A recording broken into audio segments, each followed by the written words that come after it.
What did you have for lunch today? What was your ulam? What veggies did you have? Hmm? And how many cups of rice did you eat? As a dietitian, part of my job is to ask people what they eat. Not to judge, but for us to understand how the foods you eat might be affecting how you feel and your health.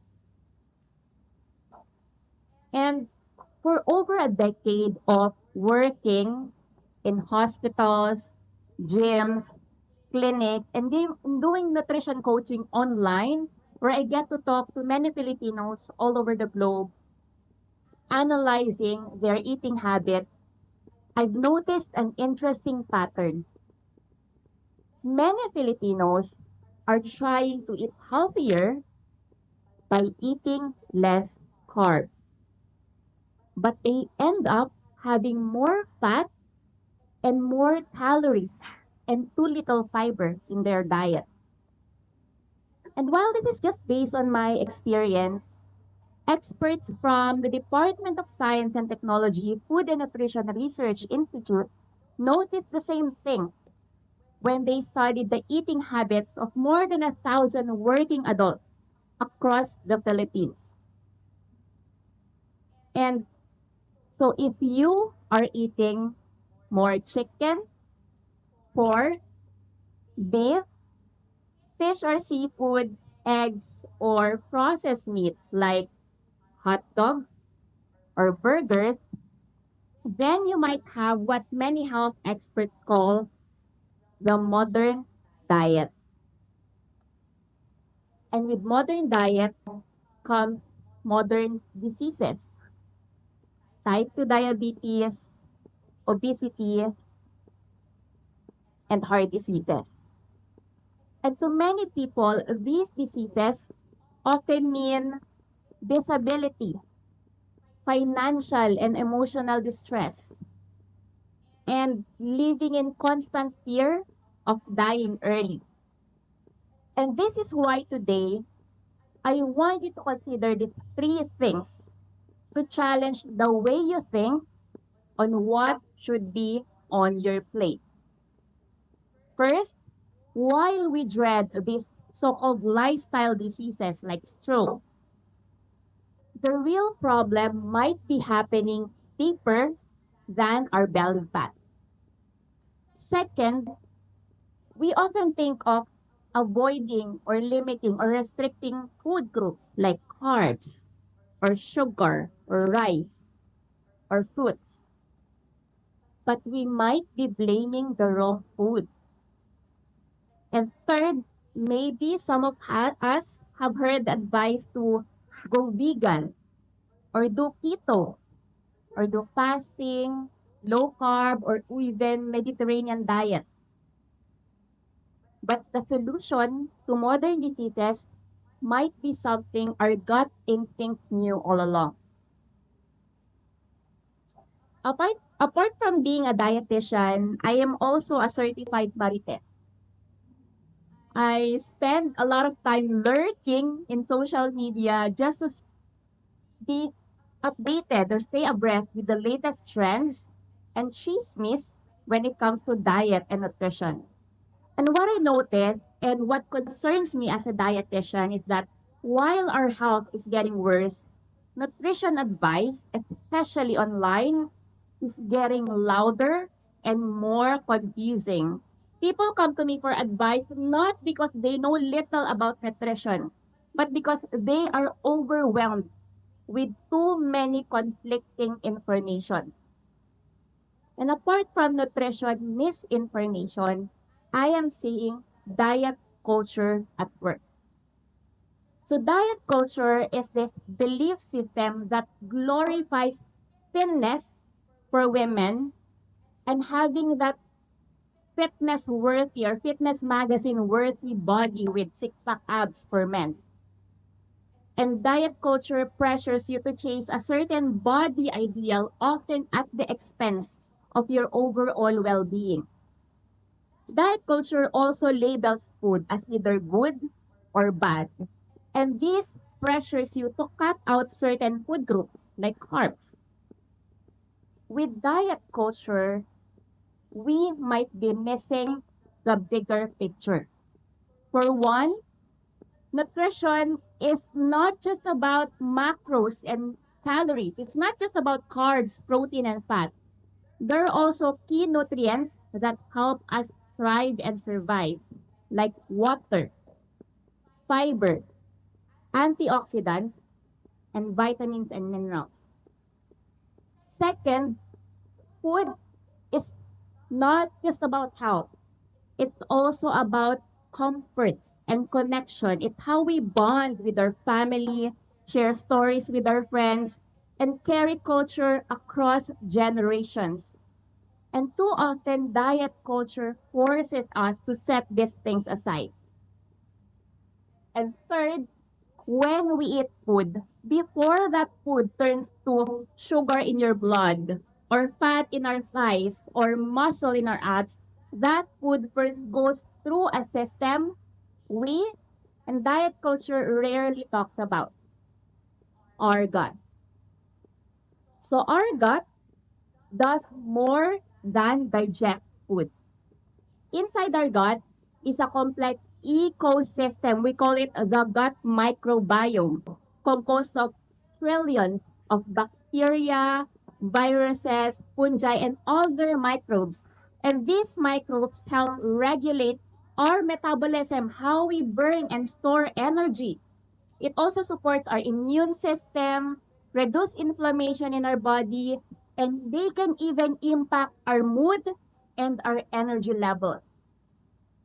Now, when you have more bad bacteria and less good bacteria in your gut, this quietly sets the stage for modern diseases. But we might be blaming the wrong food.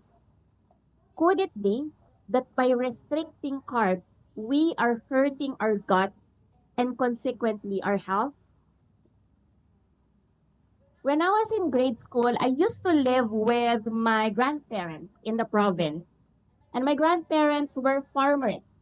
They planted, harvested, sold, eaten rice, corn, fruit, veggies, and root crops of different types.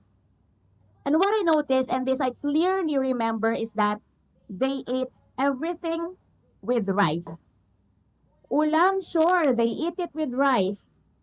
But fruit like banana or mango has to be eaten with rice. My lolo even ate rice for dessert. He would sprinkle grated panotcha on top of a bowl of rice and eat that even after finishing an entire meal of rice and ulam. And the thing is, none of them, my lolo and lola and their 15 children, yes, 15, none of them had obesity or diabetes. And while this is just my personal story, an anecdote, science might offer a justification. There's this study that compared the gut microbiome of people living in Manila versus those who are living in rural Albay.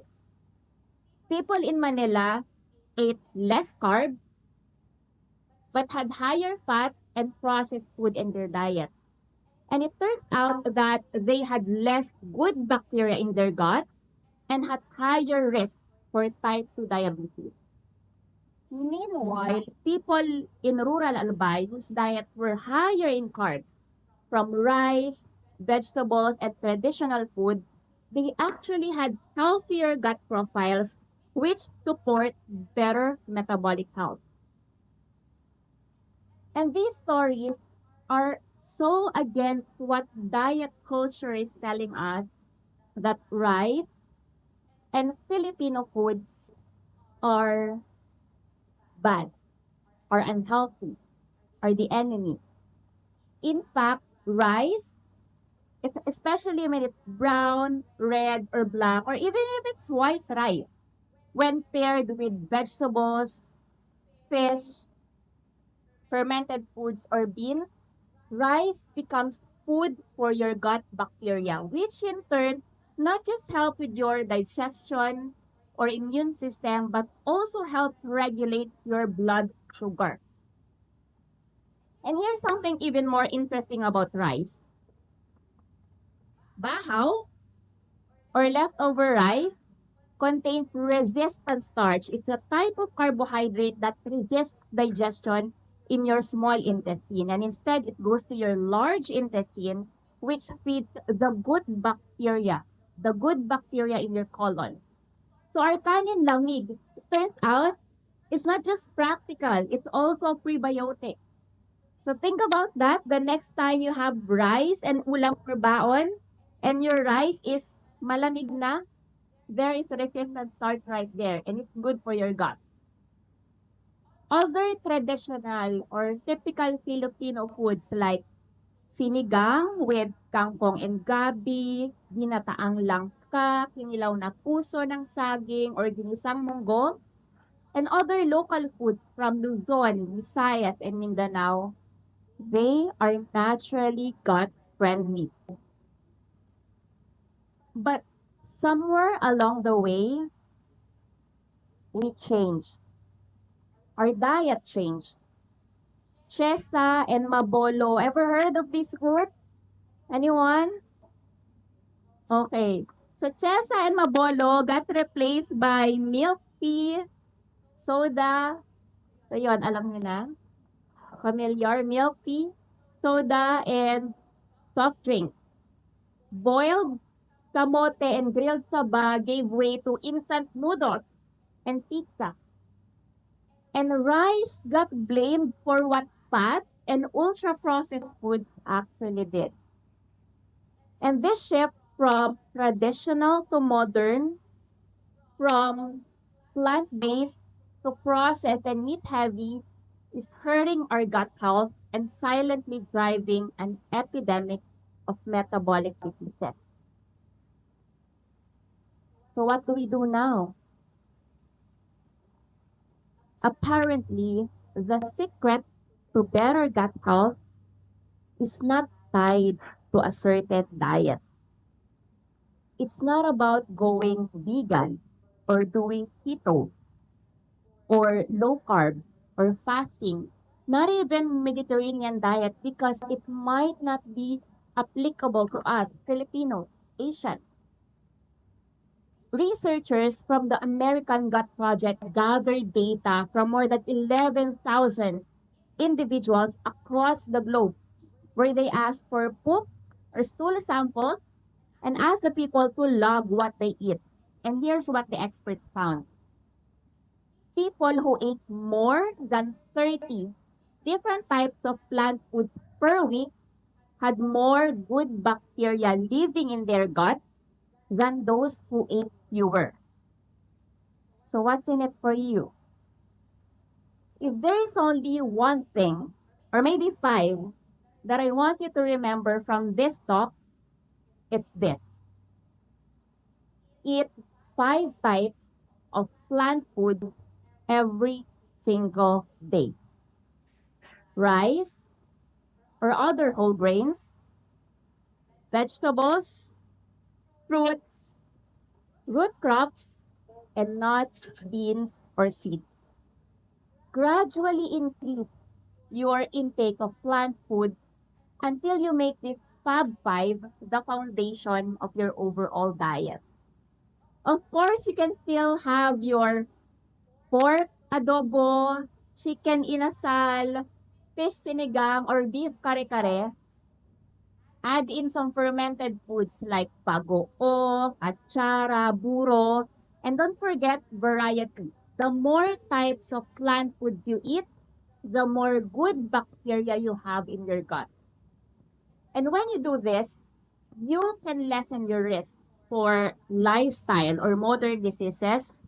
You can have more energy and stamina to deal with life's pressures, and you can enjoy a life without constantly being drained or sick. Apart from that, you also get to support local communities, farmers, and preserve or protect our local food culture. If we really want to fix our metabolism, we need to feed the gut microbes that keep us healthy. And the best way to do that is not with the latest or loudest diet trend, not with imported superfoods or the most expensive supplements, but it's by going back to the foods that raised us. So let's shift our mindset from traditional or from having so shift in mindset from macros to microbiome, from eliminating food groups and restricting carbs to adding more diversity to our plate, and from following trends to remembering tradition. So a plate with kanin, gulay, prutas, isda, and a bit of fermented foods on the side, that's a gut supportive meal. That's our pinggang Pinoy. So if we stop listening to diet culture and start listening to our gut literally, we begin to understand that rice and Filipino food are not the enemy. They are part of the solution if we want to establish healthy and sustainable eating habits. So let me ask you again, what did you have for lunch or breakfast? How many minimally processed plant food have you eaten today so far? But most importantly, knowing what you know now, what are you having for dinner?